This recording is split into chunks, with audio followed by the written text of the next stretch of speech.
Кыргызстанда мүмкүнчүлүгү чектелген, багууга жана көзөмөлгө муктаж балдар үчүн жеке ассистент деген социалдык кызматтын жаңы түрү ишке киргизилди. Бул тууралуу пресс-конференцияда Эмгек жана социалдык өнүгүү министринин орун басары Жаңыл Алыбаева билдирди. Анын айтымында бүгүнкү күндө жеке ассистент катары катталган адамдардын саны 490го жетти. Жеке ассистентке ай сайын төлөнүүчү сумма 4900 сомду түзөт. Бул улуттук статистика комитети бекиткен минималдык керектөө корзинасынын өлчөмүнө теңдештирилген сумма, деди Алыбаева. Бул акча майып балалуу үй бүлөлөрдүн ата-энелерине баласын баккан үчүн айлык катары төлөнөт. Алыбаева Кыргызстанда 191 миң мүмкүнчүлүгү чектелген жарандар катталган, алардын 30 миңи жаш балдар экенин эске салды. Анын ичинен 6 миң бала ар дайым көзөмөлгө муктаж, аларды караган ата-энелерине акча төлөш үчүн алдын ала эсептөөгө ылайык республикалык бюджеттен жыл сайын болжол менен 420 миллион сом талап кылынат. Кыргызстанда мүмкүнчүлүгү чектелген балдарды баккан ата-энелерге айлык төлөп берүү, баланы караган жылдарын эмгек стажына кошуу маселеси 10 жылдан бери көтөрүлүп чечилбей келген. Кадамжай районунда Өзбекстандан контрабандалык жол менен үй шартында керектелүүчү буюмдарды алып келе жаткандар кармалды. Бул тууралуу Баткен облустук администрациясы кабарлады. Маалыматка ылайык, кыргыз-өзбек чек арасындагы зымторду кыркып, чек ара аркылуу мыйзамсыз буюмдарды өткөрүп жаткан жеринен кармалды. Эки мамлекеттин жарандары түн ичинде 50 даана телевизор, жалпы суммасы 1 миллион сомго жакын үй шартында керектелүүчү буюмдарды өткөрүп жатышкан. Бул факты Кадамжай райондук ички иштер бөлүмүнүн маалыматтык электрондук журналына катталып, азыркы күндө текшерүү жагын экономикалык кылмыштуулукка каршы күрөшүү боюнча мамлекеттик кызматынын Баткен облусундагы башкармалыгына өткөрүлүп берилди. Майыптардын укуктары жөнүндө буунун конвенциясын ишке ашыруу үчүн 6,5 миллиард сом керектелет. Бул тууралуу пресс-конференцияда Эмгек жана социалдык өнүгүү министринин орун басары Жаңыл Алыбаева билдирди. Анын айтымында, Кыргызстан майыптардын укуктары жөнүндө конвенцияга 2011-жылы кошулган. 2019-жылдын март айында президент Сооронбай Жээнбеков конвенцияны ратификациялаган мыйзамга кол койду. Биз көп жылдан бери ар кандай иш-чараларды өткөрүп, Кыргызстанды даярдап келгенбиз. Негизги маселе акчада болчу. Конвенциянын ченемдерин ишке ашыруу үчүн алгачкы 10 жылда 6,5 миллиард сом керектелет. Ошондой эле ведомство аралык жумушчу топ түзүлдү. Ал көп жылдык стратегиянын үстүндө иш алып барууда, деди Алыбаева. Расмий маалымат боюнча Кыргызстанда 191 миң мүмкүнчүлүгү чектелген жарандар катталган, алардын 30 миңи жаш балдар.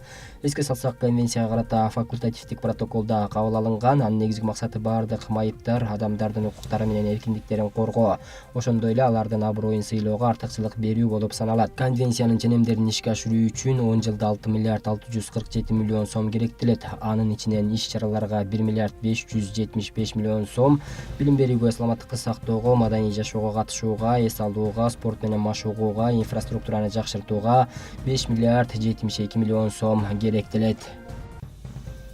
Мурдагы вице-премьер-министр Дүйшөнбек Зилалиев тараткан маалымат чындыкка туура келбейт. Бул тууралуу улуттук коопсуздук боюнча мамлекеттик комитети кабарлады. Буга чейин Зилалиев УКМК кызматкерлери ага экс-президент Алмазбек Атамбаевге каршы көрсөтмө берүүнү сунуштаганын билдирген. Бул маалымат чындыкка дал келбейт. Учурда Зилалиевге карата козголгон кылмыш иши боюнча тергөө жүрүп жатат. Зилалиев өзү кандайдыр бир көрсөтмөлөрдү берүүдөн баш тарткан деп айтылат УКМКнын маалыматында. Зилалиев буга чейин дагы коомчулуктун көңүлүн башка темага буруу максатында ушул сыяктуу билдирүүлөрдү жасап келген. УКМК анын билдирүүсүн жоопкерчиликтен качуу максатында бул маселени саясий өңүткө бурууга аракет кылып жаткандыгы катары баалайт деп айтылат. Эске салсак, Зилалиевге каршы башкы прокуратура тарабынан кылмыш жаза кодексинин мыйзамсыз баюу беренеси боюнча кылмыш иши козголгон. 2018-жылдын 8-декабрында УКМК тарабынан камакка алынган. Ош эл аралык аэропортунун конуу учуу тилкеси мурда 2800 метрди түзсө, ага 400 метр кошулуп узартылды. Бул тууралуу аэропорттун маалымат кызматы кабарлады. Азыр аэропорттун учуу конуу тилкесинин жалпы узундугу 3212 метрди түзөт. Эми аэропорт Boeing 767, 300, Boeing 737, 800, Airbus A320 үлгүсүндөгү учактарды кабыл ала алат. Эске салсак, Ош аэропорттун конуу тилкеси 2012-жылы 200 метрге узартылган болчу. Жүзүн көрсөтүүнү каалабаган бул келин 16 жашында турмушка чыккан. Жолдошу менен 12 жыл чогуу жашап 5 балалуу болушту. 4-чү наристесин жарык дүйнөгө алып келген күндөн тартып үй бүлөдө чыр чыгып, жолдошу экөөнүн ортосунда уруш жаңжалы орун алат. Азыр ал ак жүрөк кризистик борборунда убактылуу баш калкалоодо. Сковородка тамак аш истедим, тамак ыстасам, артымдан туруп сковород менен урган экен, сковородка кайрылып калды. 40-чыга элек балам 1 апталык бекен, 2 апталык бекен, ошондой. Онан муш менен урду, дагы эсиң ооп кетти, мен коркутасыңбы деп.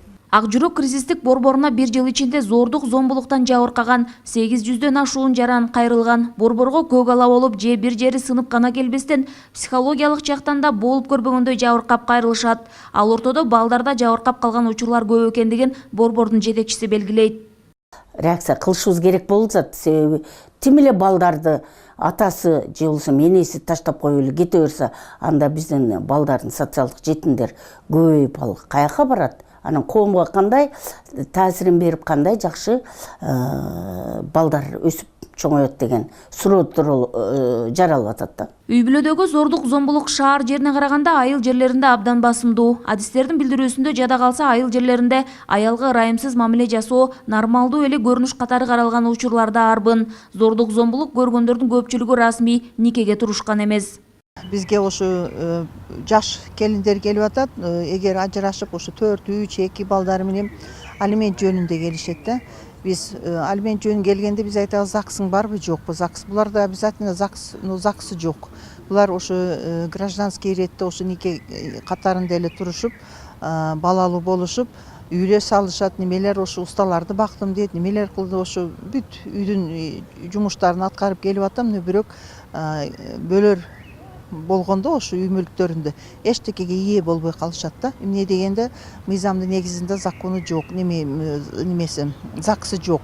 Ош шаардык төрөт үйүнө зордук зомбулуктан жабыркап, аялдын эле эмес, анын баласынын өмүрүнө да коркунуч жаралып кайрылгандар болгон. Башкы дарыгердин айтымында боюнда бар келини күйөөсү токмоктоп үйүнөн кууп чыгып, көчөгө чыгарып койгон факттар катталган.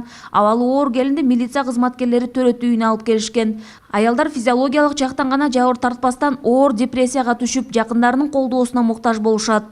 Күйөөсүнөн физикалык жактан, психикалык жактан жабыркап келгендер болот бизде.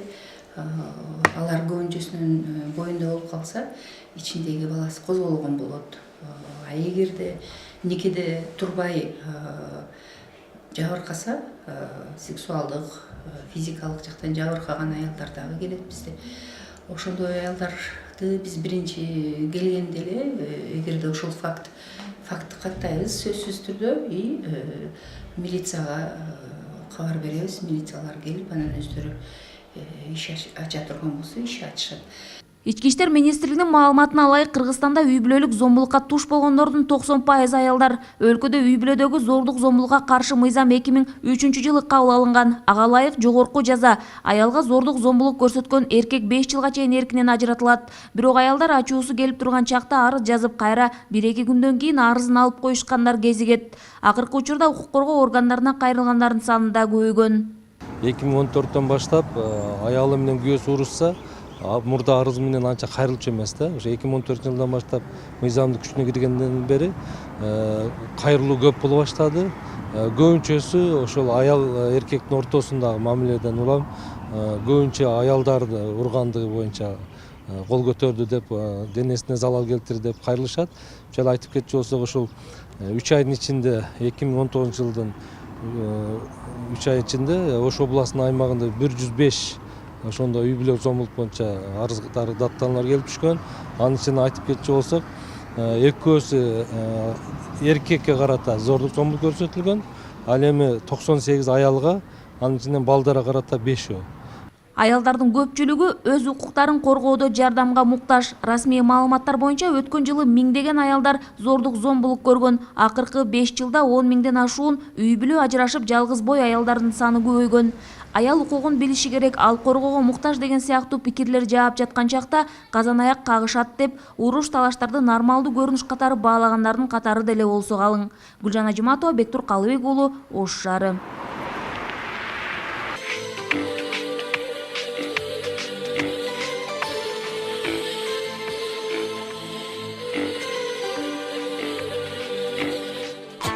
Марттан 23 мартка чейин Сауд Аравиясынын Эрият шаарында болуп өткөн Camel Fest этно фестивалында 2000ге жакын кыргызстандык маданият жана спорт жаатында өнөрлөрүн тартуулашты. Кыргызстандан барган делегацияга атайын 15 гектар жер берилип, ипподром, этно базар жана көчмөндөр айылы курулуп, көчмөндөр ааламы деп аталган этно фестивалын көрсөтүштү.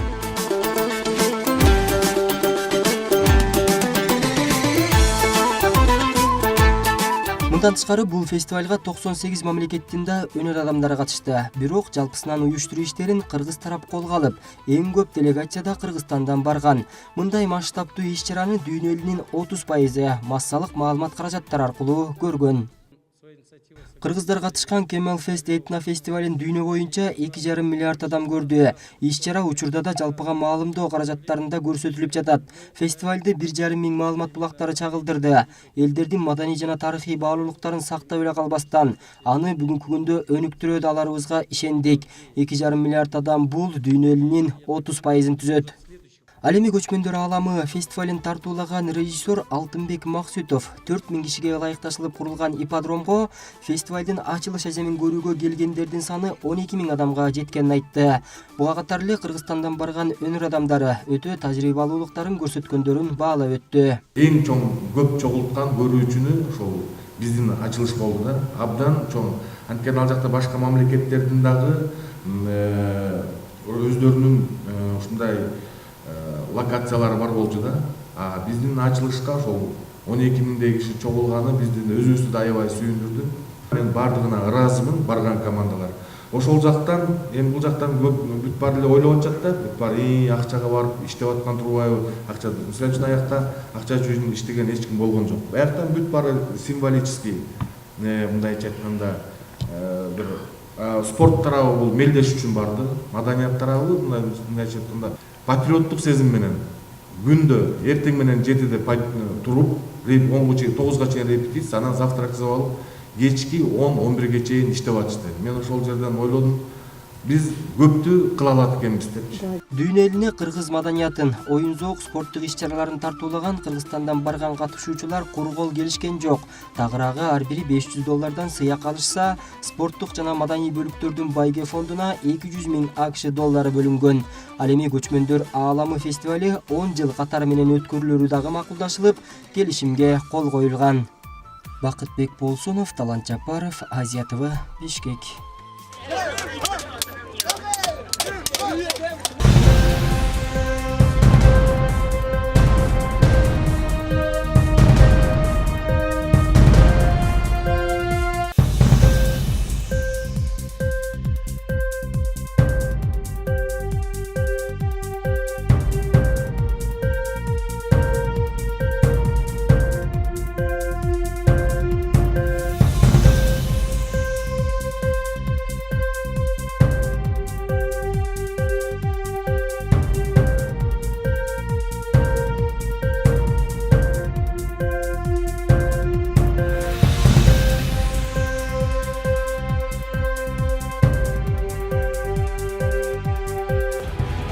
Бакай-банк.